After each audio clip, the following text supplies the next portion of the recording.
আসসালামু আলাইকুম রহমতুল্লাহি অবরকাতুহ। সম্মানিত দর্শক, সারা দেশের মানুষ যারা রাজনীতির ব্যাপারে বিচার করেন, বিশ্লেষণ করেন, তারা যেভাবে আতঙ্ক অনুভব করছিলেন নতুন সরকার গঠন করার পর, ঠিক সেই আতঙ্কগুলো আবার নতুন করে দেখা দিয়েছে। সবাই বলাবলি করছিল যে দীর্ঘ বিরতির পর বিএনপি যদি ক্ষমতায় আসে, তাদের জন্য সবচেয়ে বড় বিপদ হবে নিজের দলকে ঠিক রাখা।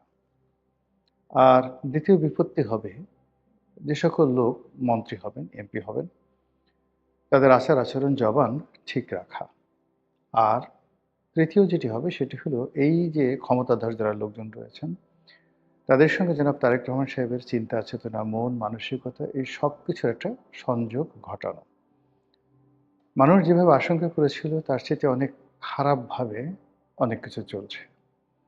আর মানুষ সরকারের অনেকগুলো বিষয়ে যেভাবে আশা করেছিল তার চাইতে ইতিবাচক দিকগুলো অনেক ভালোভাবে চলছে। যেমন ধরুন, রাজনীতিতে এসে বা রাষ্ট্র ক্ষমতায় বসে তারেক রহমান সাহেব অতীতে রাজনীতিতে এসে যেভাবে চমক দেখানোর চেষ্টা করেছেন, আর এবার রাষ্ট্র ক্ষমতায় বসে তিনি একের পর এক চমক দেখানোর চেষ্টা করছেন। এতে করে অল্প সময়ের জন্য মানুষ তার ব্যাপারে খুব খুশি থাকবেন এবং তার জন্য দোয়া করবেন। কিন্তু আমাদের দেশের যে মন মানসিকতা, এটি প্রবলভাবে ফ্লাকচুয়েট করে, সময়ের সাথে বিবর্তিত হয়। তিনি এই সময়টিতে খুব দ্রুততার সাথে যে ভালো কাজগুলো করার চেষ্টা করছেন, সচিবালয়ে অফিস করা, নিয়মিত অফিসে আসা, সময় মতো অফিসে আসা, সাধারণ পোশাক পরিচ্ছদ নিয়ে চলাফেরা করা, কোনো রাখ নেই, ঢাক নেই, শার্ট প্যান্ট ইন করা, কোট টাইয়ের বাহুল্য, এসব কোনো কিছু নেই। অনেকটা ইন্দোনেশিয়ার যে জনপ্রিয় প্রেসিডেন্ট জাকো উইদোদো, তার মতো করে তিনি ছুটে চলার চেষ্টা করছেন। মসজিদে যাচ্ছেন স্ত্রীকে নিয়ে, ছুটির দিনগুলোতে অফিস করছেন, সব কিছুতেই অনানুষ্ঠানিকতা, এটা মানুষজন পছন্দ করছে। তার কন্যা তার রাজনীতির উত্তরাধিকারী রূপে যথাসম্ভব নিজেকে ব্যস্ত রেখেছে, এটাও মানুষজন পছন্দ করছে। তার স্ত্রীর নীরবতা পছন্দ করছে এবং খুব দ্রুত গতিতে তিনি অনেকগুলো সিদ্ধান্ত নিয়েছেন, যে সিদ্ধান্তগুলো বাস্তবায়িত হলে সরকারের জন্য খুব ভালো হবে। এই বিষয়গুলো ইতিবাচক। নেতিবাচক যে বিষয়গুলো সেটি হলো, মন্ত্রিপরিষদে যারা স্থান পেয়েছেন তাদের মধ্যে অনেকে আনন্দের আতিশয্যে খুব বেশি কথাবার্তা বলছেন। অনেকে হতাশাগ্রস্ত হয়ে নানা রকম কাণ্ড কারখানা ঘটাচ্ছেন। যারা মন্ত্রিত্ব পেয়েছেন এবং এই মন্ত্রিত্ব পাওয়ার মধ্যে যাদের কোনো পূর্ব পরিকল্পনা ছিল না, এমনকি নিজেরা মন্ত্রী হবেন এই ধরনের চিন্তা চেতনা করেননি, এই সমস্ত মানুষ যখন বড় বড় মন্ত্রিত্বের পদ পেয়ে গেছেন, তখন আনন্দে তাদের ঘুম হচ্ছে না, বিছানার মধ্যে গড়াগড়ি করছেন। এবং যাদের বাড়িতে কোলবালিশ ছিল না, তারা নতুন করে কোলবালিশের অর্ডার দিয়েছেন। যাদের একটা কোলবালিশ ছিল, তারা বলছে যে একটা কোলবালিশে হবে না, এখন আমার দুটো কোলবালিশ লাগবে। এরকম অবস্থা। যাদের বাসায় বাথটাব আছে গোসল করার জন্য, তারা চিত হয়ে সারাক্ষণ গরম পানিতে বাথটাবের মধ্যে শুয়ে আছেন। এরকম একটা ভাবসাব, না জানি কি হয়ে গেছি, এরকম একটা অবস্থা। অন্যদিকে যারা মন্ত্রিত্ব পাওয়ার জন্য শতভাগ নিশ্চিত ছিলেন কিন্তু মন্ত্রিত্ব পাননি, তারা বড় বড় নিঃশ্বাস নিচ্ছেন। যাদের ধূমপানের অভ্যাস আছে, প্যাকেটের প্যাকেট সিগারেট তারা খেয়ে ফেলছেন। যাদের মদ্যপানের অভ্যাস আছে, পেট ভরে ভাত না খেয়ে তারা শুধু মদ খেয়ে যাচ্ছেন। যাদের একটু জুয়া ঠুয়া খেলার অভ্যাস আছে, তারা এখন বন্ধুবান্ধবকে ডেকে জুয়া খেলে সর্বনাশের পথে পা বাড়াচ্ছেন। এরকম একটা বিবর্তন চলছে, যাকে বলা হয় সরকারি দলের কর্তা ব্যক্তিদের মধ্যে। এবং এরই মধ্যে কিছু বেসামাল কথাবার্তা মানুষের মধ্যে যথেষ্ট বিতর্কের তৈরি করেছে। এগুলো নিয়ে আমি ব্যক্তিগতভাবে কাউকে বিব্রত করতে চাই না, কিন্তু মন্ত্রীদের লাগাম টানা সরকারের জন্য খুব গুরুত্বপূর্ণ বিষয় হয়ে পড়েছে। এই কারণে মানে আহ, খুব গুরুত্বপূর্ণ বিষয় হয়ে পড়েছে যে এই মন্ত্রীদের, যারা একসময় বিএনপি নেতা ছিলেন, তাদের কথাবার্তা কোনো কালেই গ্রহণযোগ্য ছিল না। তারা টেলিভিশন বা মিডিয়ার কেউ প্রিয় মুখ নন। রাজনীতির ময়দানেরও তারা ওরকম কোনো কুশীলব নন। একটা সময় বিভিন্ন রাজনৈতিক দলে অনেক নেতা ছিলেন যাদের বক্তব্য শোনার জন্য মানুষ পাগলের মতো ছুটে বেড়াতো। তারা মঞ্চে কোনো বক্তব্য দিলে, টেলিভিশনে কোনো বক্তব্য দিলে, হোক না সেটা আপনার পক্ষে, এমনকি আপনাকে যদি কেউ গালাগাল করতো, তাহলে সেই গালাগালগুলো ভালো লাগতো।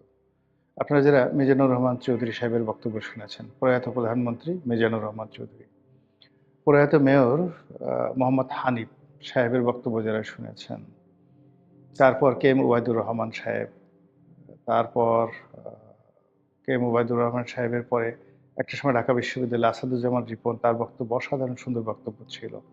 এরকম অনেকের নাম আমি বলতে পারবো। বিশেষ করে শাহ মোয়াজ্জেম সাহেবের বক্তব্য, শাহ মোয়াজ্জেম হোসেন অসাধারণ বক্তব্য দিতে পারতেন। ডক্টর বি চৌধুরী, বদরুদ্দোজা চৌধুরী, মন্ত্রমুগ্ধের মতো মানুষ তার বক্তব্য শুনতো। তো এই বক্তব্য আপনার পক্ষে বললেও না বিপক্ষে বললেও ডাজ নট ম্যাটার, তারা বক্তব্য দিয়েছে, এটা শোনার জন্য মানুষ উদ্গ্রীব হতো। বদরুদ্দোজা চৌধুরীর বক্তব্য শোনার জন্য আওয়ামী লীগের লোক, ছাত্রলীগের লোক সেখানে ভিড় করত গভীর রাত্রি পর্যন্ত। আমি নিজেও তার সেই বক্তব্য বহুবার শুনেছি এবং এখনো পর্যন্ত স্মৃতিপটে সেই বক্তব্যগুলো রয়ে গেছে। দুর্ভাগ্যজনক হলেও সত্যি যে এই মুহূর্তে বিএনপির মধ্যে এমন কেউ নেই যার বাগ্মিতা রয়েছে এবং যার বক্তব্যের মধ্যে ওইরকম আকর্ষণীয়তা রয়েছে, কারণে হোক অকারণে হোক, বিনা প্রয়োজনে হোক, যেভাবে হোক একজন বিএনপি নেতা বক্তব্য দিচ্ছেন আর মানুষ হুমড়ি খেয়ে তার বক্তব্য শুনছেন, এরকম কোনো লোক বিএনপিতে নেই। বিএনপিতে কোনো লেখক নেই যার লেখা মানুষ পড়ে, কোনো কবি নেই যার কবিতা পড়তে পারে। একটা সময় বিএনপির পক্ষে কলম ধরতেন সেই জায়জাদিনের শফিক রহমান, জায়জাদিনের শফিক রহমানের পরে সিরাজুর রহমান, সম্ভবত শফিক রহমান সাহেবের বড় ভাই সিরাজুর রহমান। এরপরে রয়টার্সে চাকরি করতেন আতিকুল ইসলাম সাহেব, আতিকুল হক সম্ভবত, অসাধারণ লেখা লিখতেন। তাদের সঙ্গে পাল্লা দিয়ে লিখতেন আবেদ খান, এ বি এম মোছা, আব্দুল গাফফার চৌধুরী, এবং পত্রিকার পাতায় মানুষ পাগলের মতো সেই তাদের সেই লেখাগুলো পড়ার জন্য মানে অপেক্ষা করতেন, একবার দুইবার তিনবার। এখন সেই লেখক বিএনপির পক্ষে কলম ধরার মতো অনেক লোক আছে, সেই কলম দিয়ে সব অকথ্য বের হবে। অবশ্য মারুফ কামাল খান আছেন, একসময় বিএনপির যে প্রেস সচিব ছিলেন সম্ভবত বেগম খালেদা জিয়ার, তো তার লেখার হাত ভালো। তো তিনি আর আগের মতো লিখছেন না, এর বাইরে ওইরকমভাবে শফিক রহমান সাহেব বয়স হয়ে গেছেন, তিনি এখন বিএনপির সাথে সম্পৃক্তও নন। তো কাজেই বিএনপিতে আকর্ষণ সৃষ্টি করার মতো মানুষ বক্তব্য দিয়ে বা লিখে মানুষকে মন্ত্রমুগ্ধের মতো টেনে আনার মতো মানুষ নেই। এর ফলে কি হলো, এখন যারা আছেন তারা যে বক্তব্যগুলো দিচ্ছেন এটা অনেকের মনে বিরক্তির সৃষ্টি করছে, বিএনপি সম্পর্কে বিরূপ ধারণা পোষণ করছে। আর যে সমস্ত মানুষ কথাবার্তা বলছেন তারা প্রায় বেহুশের মতো কথাবার্তা বলছেন, হুশ অবস্থায় কথাগুলো বলছেন না। সরকার প্রধানের উচিত এই তার যারা মন্ত্রী রয়েছেন তাদের বক্তব্যে লাগাম দেওয়া। আদারওয়াইজ সরকারের পতনের জন্য বা সরকারের যাকে বলা হয় দুঃসময়ের জন্য অন্য কারো সাহায্য সহযোগিতার দরকার হবে না। এই মন্ত্রীদের বছর মুবারক যথেষ্ট হয়ে যাবে। এতে গেল এক। দ্বিতীয়ত হলো যে চাঁদাবাজি গত 17 মাস যাবৎ চলছে। তখন বিএনপির অনেক ছিল যে ক্ষমতা তো আমাদের হাতে নেই, আমরা দল থেকে বড়জোর বহিষ্কার করতে পারি।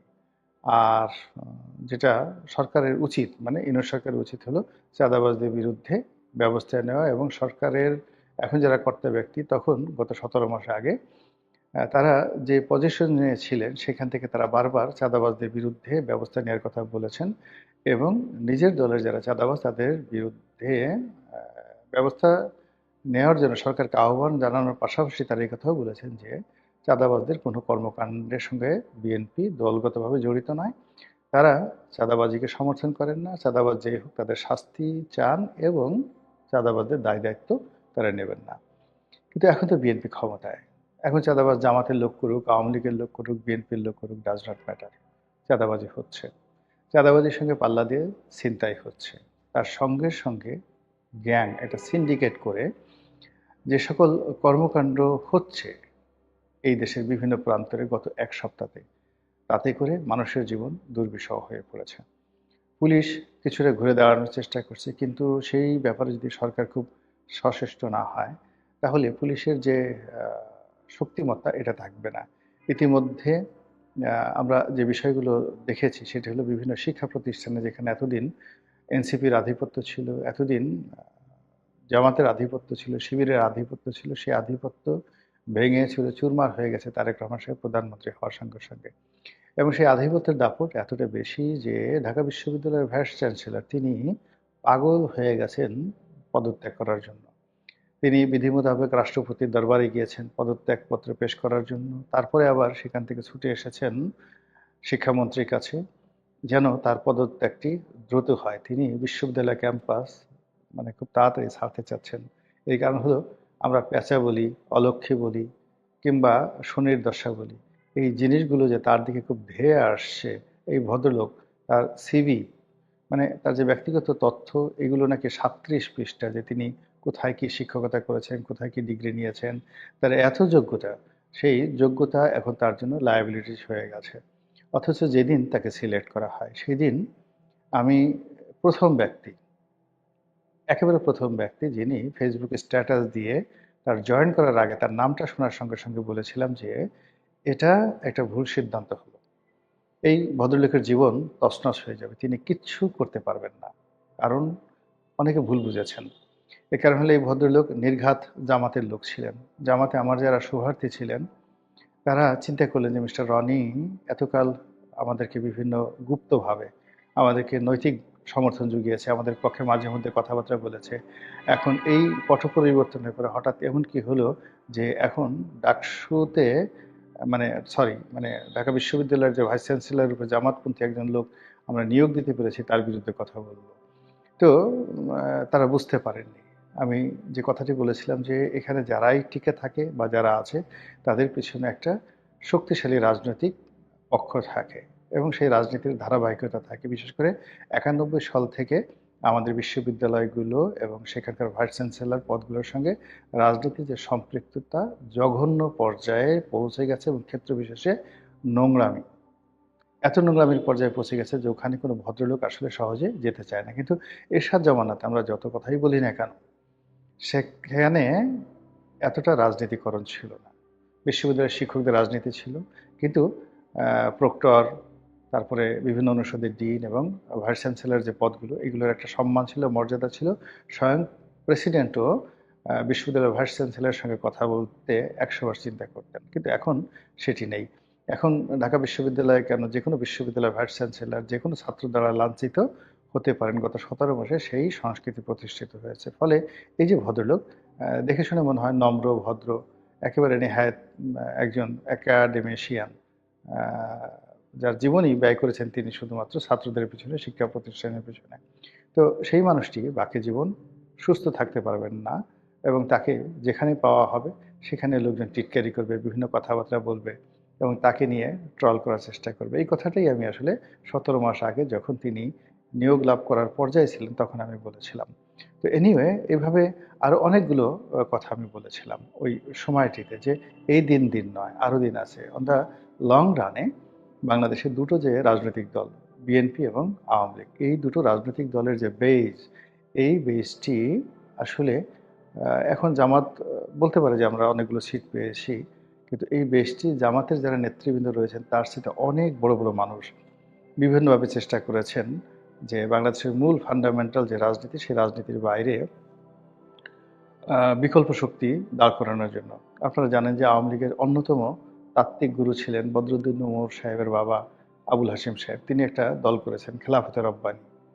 1954-এর সেই নির্বাচনে বেশ কয়েকজন খেলাফতে রব্বানী থেকে সংসদ সদস্য হয়েছিলেন।